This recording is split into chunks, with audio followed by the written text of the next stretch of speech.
à toutes et à tous, bienvenue dans le podcast de Paris Basketball On Air pour un débrief particulier, pour un match particulier dans une arène particulière, le Paris Basketball qui a reçu ce dimanche après-midi l'Asvel à l'Accor Arena de Paris.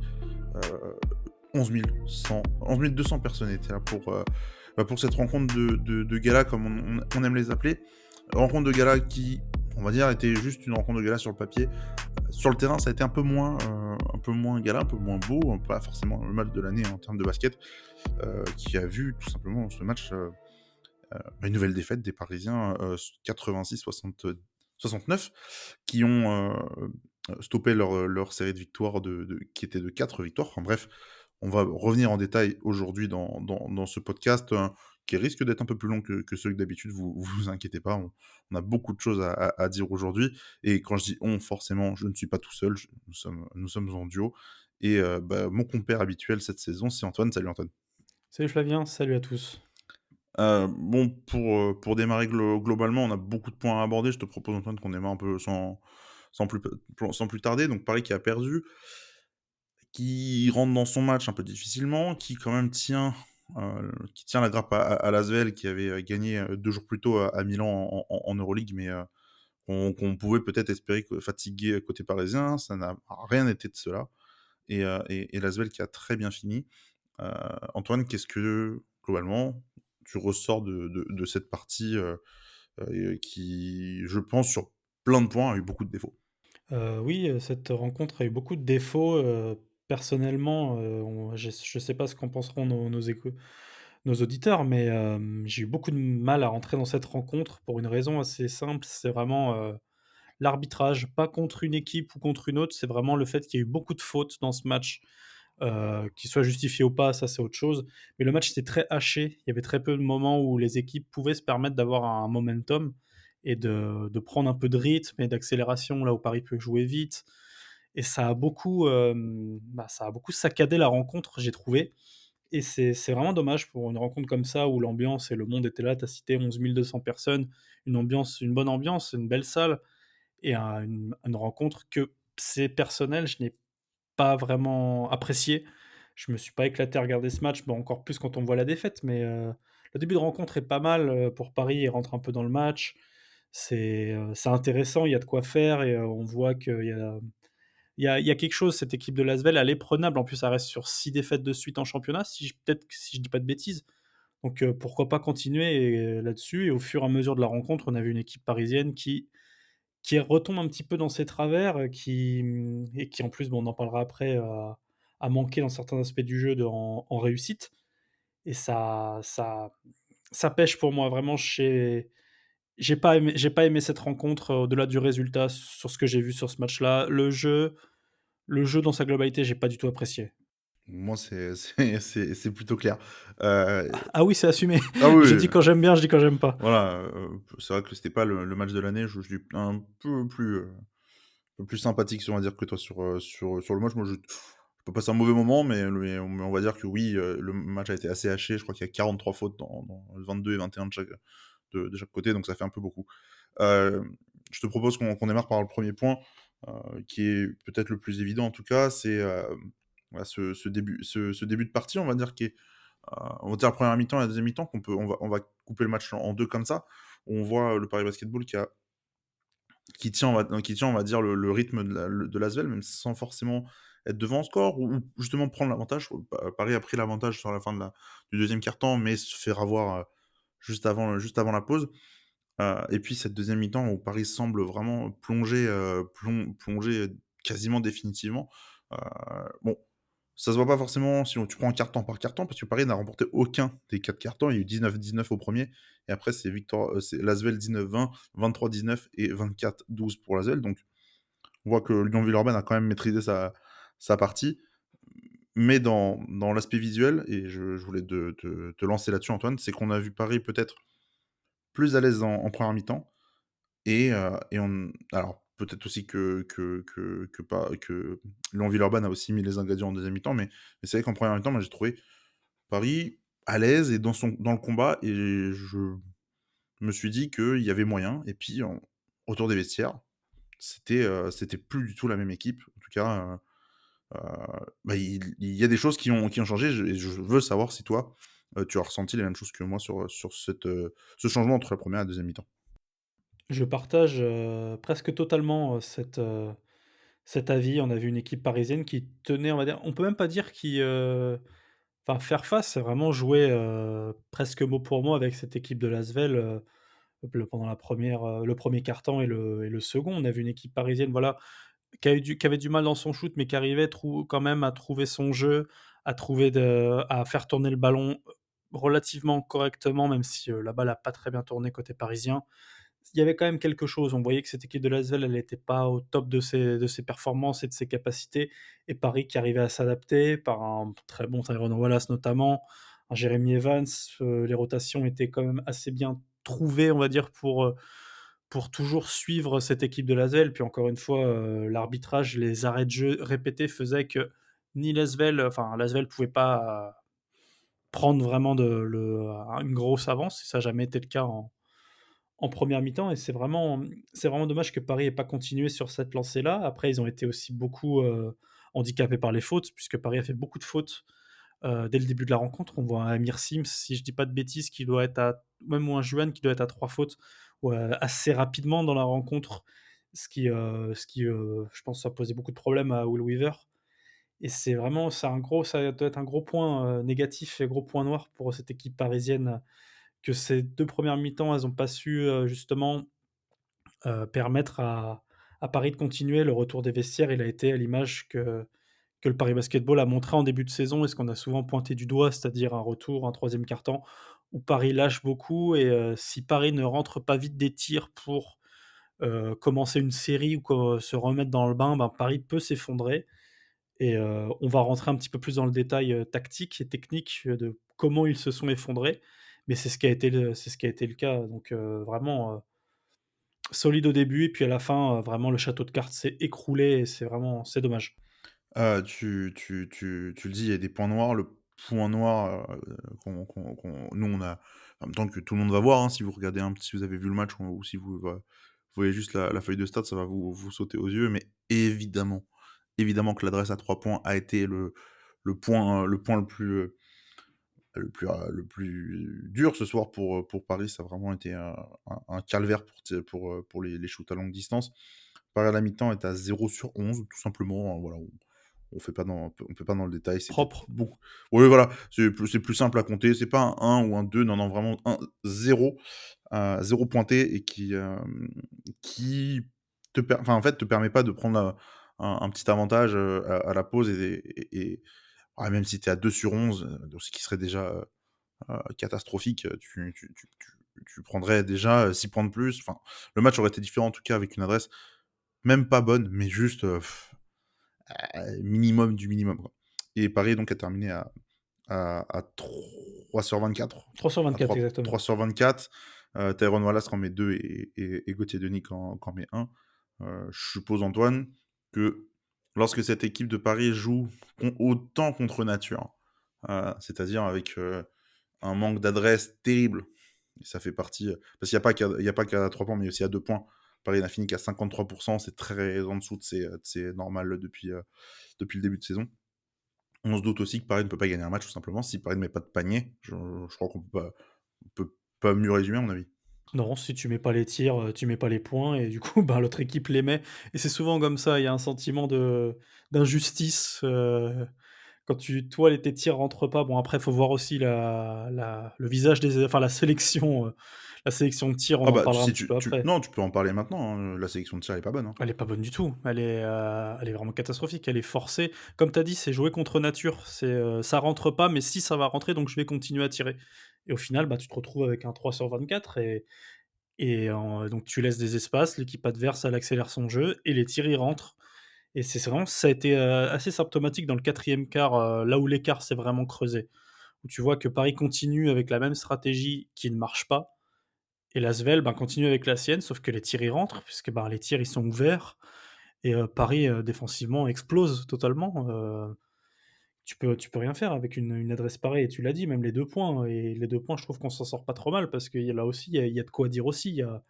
Il y a un forcing, mais que ça soit à 3 points, que ce soit en pénétration, ça a été, c'est du contre nature. Je crois que tu as très bien résumé la situation, offensive. Pour moi, justement, sur cette adresse, pour moi, il y a quelque chose qui est primordial, contre les équipes, on va dire qui ont beaucoup de talent, l'Asvel en fait partie, même si cette année en championnat ça va pas bien. Faut pas se mentir qu'ils sont pas à leur place. Heu Ça a été aussi le cas contre l'Hapoel Tel Aviv en milieu de semaine, en Eurocup. Pour moi, il faut absolument qu'on parle de en fait, bah, la blessure d'Holman, ce qu'elle provoque dans la hiérarchie de l'équipe sur le poste, 1-2, moi je trouve que c'est catastrophique ce qui est proposé en termes de ball movement en attaque, Ouais, c'est exactement ça, de mouvement de ballon, c'est horrible. Paris qui je t'ai donné la stat en off, mais je vais la retrouver. Paris, c'est 11 passes décisives pour 25 paniers, c'est pas la moitié de ses, c'est même pas la moitié de ses paniers sont pas assistés, en fait. Et moi, je trouve ça super grave. Et ça déjà contre Tel Aviv, on l'avait vu, c'était très, très difficile et vraiment le ballon tourne très mal, en fait, en attaque. Tout est amené par un exploit individuel. On va rendre à César ce qui doit être à César. Tyrone Wallace est très bon, mais ça se voit même pas dans les stats, mais Tyrone Wallace est Très excellent, bon, très présent. excellent par rapport à ce qu'il a autour de lui et la qualité des jeux de ce que des performances que ses coéquipiers proposent, autour de lui pour monter la balle, pour monter des systèmes et cetera. C'est fou le niveau que lui, il a sur un contre 1 et cetera, pour aller chercher des exploits individuels. I On va pas forcément beaucoup plus en parler parce qu'on avait prévu de parler d'autres gens, mais voilà, c'est 21 points, c'est 12 et c'est que 12 dévals, mais oui, parce qu'il prend beaucoup de tirs. Il perd beaucoup de ballons, mais il perd beaucoup de ballons parce que les joueurs à côté aussi. Là, il y a des pertes de balles qui sont pas forcément imputables que à Tyrone Wallace, mais qui sont aussi imputables au niveau de jeu Au manque de collectif. mouvement, Au ouais, niveau de jeu collectif. 11 fautes provoquées, hein, pour Tyrone Wallace aussi, hein. Ouais, voilà, mais 11 fautes. Ça prouve aussi là, et en fait, il force pas avec le ballon parce il force pas de lui-même. Il est obligé, du fait que l'équipe joue pas bien en attaque, il est obligé, lui, d'aller forcer des choses. Moi, je trouve, enfin, ouais, moi, j'ai trouvé son match très bon, mais très bon dans le marasme qu'il y a autour et Ah, il a été un peu pas seul, il y en a quand même 2 autres qui ont été bons, mais ouais, bah, je vois ce que tu veux dire. voilà et par exemple, pour remplacer un Holman, on voit que comment dire? Dans les responsabilités, en tout cas, que tu vas lui donner, que tu vas leur donner, en tout cas, ça va être un Jean Béguin ou un Marc Guigic. Jean Béguin met rien dedans. Il met 9 points à 4 sur 14 au tir. Il perd 2 ballons. Mais encore une fois, enfin, il a 0 déval. Enfin, c'est pas possible qu'il soit à 0 déval. Et moi, celui que j'ai envie de citer un petit peu, et je sais qu'on en a parlé en off, et je sais que j'en parlais un peu depuis le début de l'année 2023, mais c'est Marc Guigic. Je trouve qu'il est l'ombre de ce qu'il a montré en début de saison, qui fait plus ou moins n'importe quoi sur tout ce qu'il tente. Et là, les 22 minutes qu'il fait, elles sont c'est pas possible. Le niveau offensif, c'est pas possible. On a l'impression qu'il se retrouve plus dans le collectif de l'équipe. Alors, on va pas aller dans le catastrophisme non plus, hein, on va pas se mentir, tu joues à Poel Tel Aviv et l'Asvel, c'est, une des top teams d'Eurocup et une des top teams du championnat de France, donc il y a vraiment pas de catastrophisme, mais c'est juste le niveau qui est présenté par John Béguin, j'en parlais même sur le podcast, du début d'année, et là par Guigic, en fait, Paris n'aura pas de solution tant que l'un de ces 2 joueurs-là sera au niveau auquel il est pour l'instant. C'est drôle même, quand tu vois le contraste, on en parlait en off, cette action où, Wallace fait une passe à Guegic qui comprend pas le système et qui s'en va et donc la balle finit, dans les premiers, enfin dans le banc de l'Asvel et tu vois Wallace qui s'énerve. Tu vois vraiment le joueur concentré, concerné, qui essaie un petit peu de aider son équipe à sortir la tête de l'eau et un joueur, qui est pétri de talent, c'est pas le problème, mais voilà, qui en ce moment, comme tu l'as dit, n'est que l'ombre de lui-même. Mais sur des possessions comme ça, tu dis: «Mais il y a même pas de compréhension entre les 2 sur cette action-là, on va pas non plus, se faire des scénarios». Mais tu te dis: «C'est extrêmement problématique et si ça continue comme ça, ben, tu vas continuer à perdre des matchs». Si tes joueurs ne peuvent pas vraiment, enfin, si, un joueur doit faire le boulot de 3 joueurs, c'est pas possible. Ah, c'est pas possible, je te le confirme, je te propose, qu'on avance et qu'on parle un peu de la bataille de l'intérieur, qui a été un point important aussi de cette partie. Il y avait 2 choses, que ça va faire le lien avec Tyrone Wallace d'ailleurs, justement. Tyrone Wallace, donc on a beaucoup vu jouer sur du 1 contre 1, essayer des flotteurs et en fait, cette bataille de l'intérieur des intérieurs, ça a été Alex Thaïus et Youssouf Affal d'un côté, Ismaël Kamagaté et Jérémy Evans de l'autre et c'est marrant parce que dès le début de match, Fall, côté Asvel, prend vraiment les rênes de l'équipe. Ça se voit que on va lui donner beaucoup de ballons. TJ Parker en conférence de presse qui confie qu'il lui avait dit: «Aujourd'hui, tu marques 30 points». C'était vraiment la tactique de l'Asvel de commencer par forcer à l'intérieur. En même temps, il fait 2,21 m, 2,22 m, je sais plus combien. Il est super grand, il va prendre de la place et aller chercher des fautes. Il provoque beaucoup de fautes et en début de match, Paris est vraiment justement sous le feu d'un joueur qui n'arrive pas à contrôler et puis on a vu, petit à petit, la tendance s'inverser avec Evans et Kamagaté, même si Tyus a été excellent en deuxième mi-temps. Heu, je te laisse prendre la main là-dessus Antoine, mais Kamagaté et Evans ont été au niveau auquel il faut les attendre, à chaque match de championnat. Ah totalement et même assez complémentaire, pour ajouter sur ce que tu dis et oui, oui, Youssouf Fall a très bien commencé son match. Je crois il met 8 points ou 8 ou 10 points, dans le premier quart-temps. C'est vraiment son moment. En plus, il obtient les fautes, il les rentre et tout ça et oui, on a vu, ben, une raquette parisienne petit à petit rentrer dans son match, s'imposer dans ce secteur de jeu et heureusement d'un côté, qu'ils se sont imposés et même tous les 2, hein, puisque, tous les 2 sont les meilleurs rebondeurs. Evans prend 10 rebonds, Ismaël, Kamagaté en prend 8. C'est des rebonds importants, c'est les beaucoup de dissuasion. Il y a du rebond offensif aussi pour Ismaël, il y en a 5, je vois ça et comme tu l'as assez bien cité, ils ont bien suivi, Tyrone Wallace sur ses attaques à l'intérieur. Je pense qu'ils ont permis à Paris de continuer à coller, l'Asvel le plus possible, jusqu'à ce que les Lyonnais partent vraiment, ben, loin devant, au score. Ça a été compliqué comme tu l'as dit, c'est vrai que Youssouf Affal, voulait nous mettre 30 points, c'était bien parti pour et au final, on a souvent vu même des intérieurs y aller à 2 pour défendre, quitte à ce que l'un prenne une faute et l'amener sur la ligne plutôt que de prendre le risque qu'en fait, il s'assoie sur toi et qu'il soit vraiment imprenable. De toute façon, déjà, il est déjà plus grand qu'Ismaël, qui est le plus grand joueur de l'équipe, qu'il fallait cette stratégie-là, il fallait cette montée en puissance et les 2 se sont vraiment bien complétés, je trouve, Ismaël Kamagaté et Jérémy Evans, pardon, le nom m'échappait, pour se partager les fautes et pour qu'aucun des 2 ne sorte, pour, sans faire de comparaison, ne pas se retrouver dans la même situation que Monaco, où tous les intérieurs se font sortir très vite et plus personne au final ne peut assumer ce rôle-là, où on aurait dû avoir un Amir Sim sur un Youssouf Affal, où là ça aurait été bien pire. Donc je trouve que le partage de la protection du secteur intérieur a été plutôt bien mené. Je sais pas ce que tu en penses? Avec un nombre de minutes qui est relativement limité, pour Ismaël, 21. Alors juste, je fais la précision, quand tu parles de Monaco, c'est le match de Paris contre Monaco et tu parles des intérieurs parisiens et pas de l'équipe de Monaco, Oui, oui, oui, autant pour hein. moi.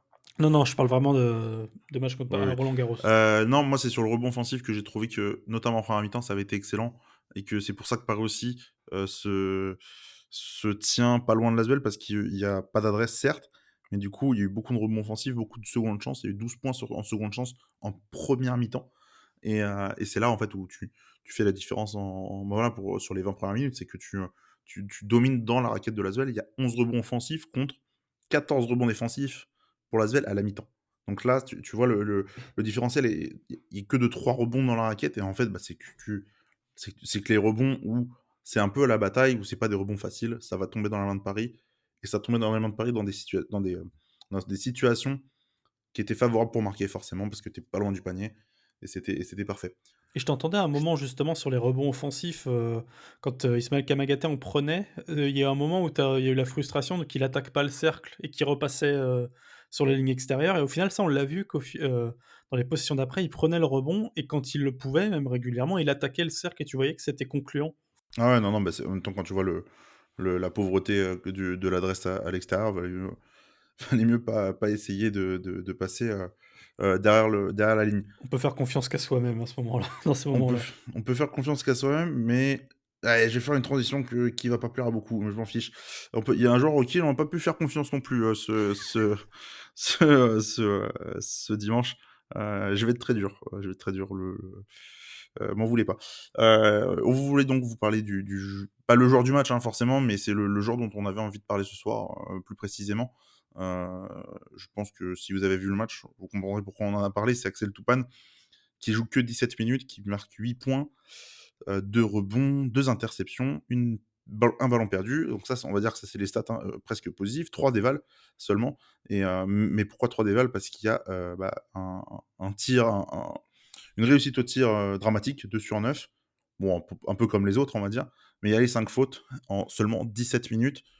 Heu, Antoine, je te laisse démarrer peut-être dessus.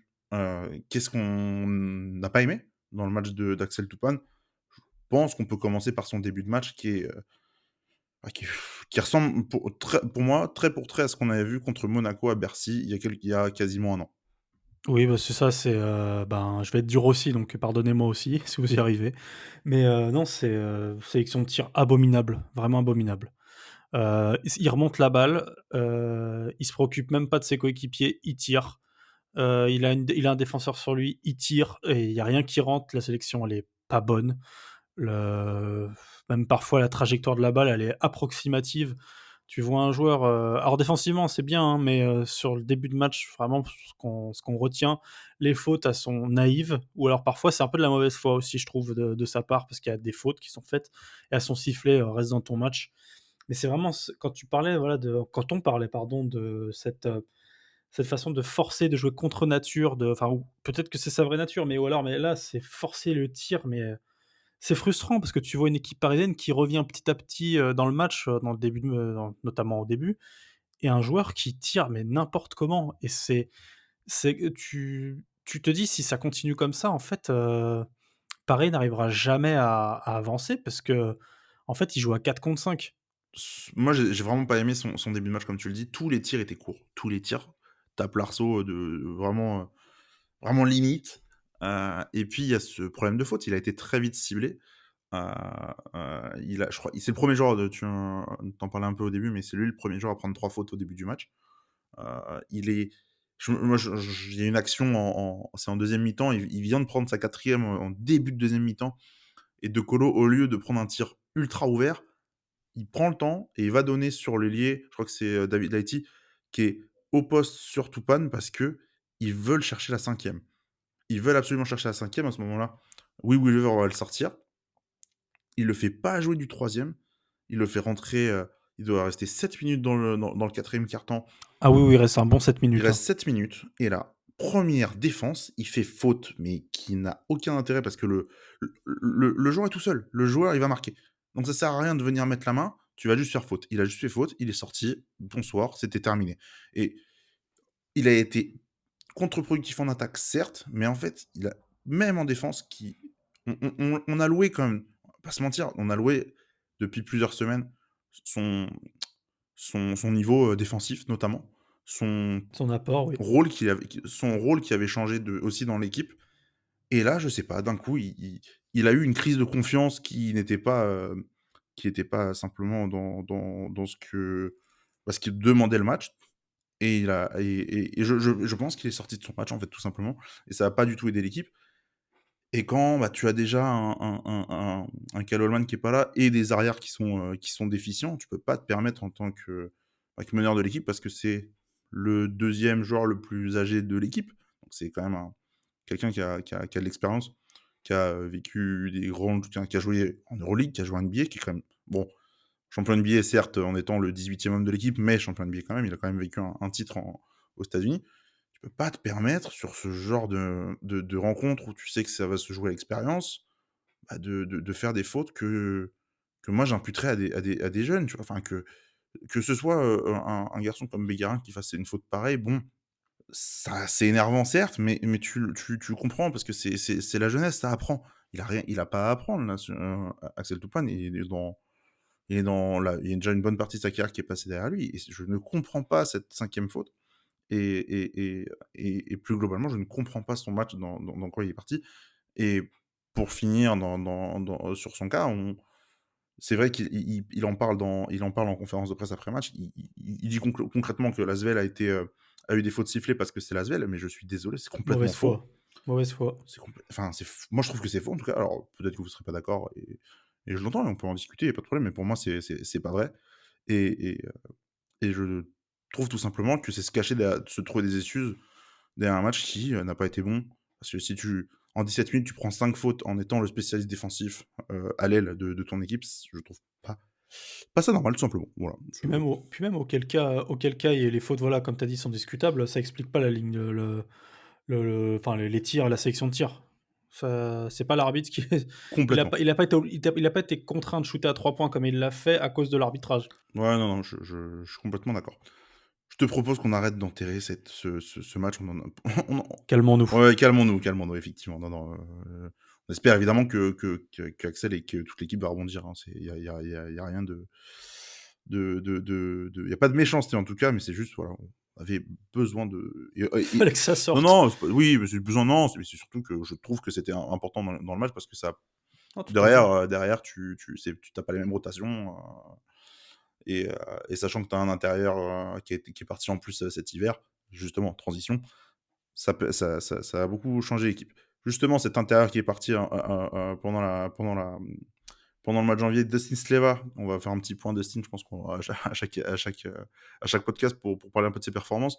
Avec Brunswick, ça enchaîne très bien pour Dustin qui a été l'homme du match contre Hambourg. Hambourg qu'on a déjà croisé du coup en Eurocup et qu'on va recroiser bientôt. 20 points, 6 rebonds, 2 passes pour Dustin.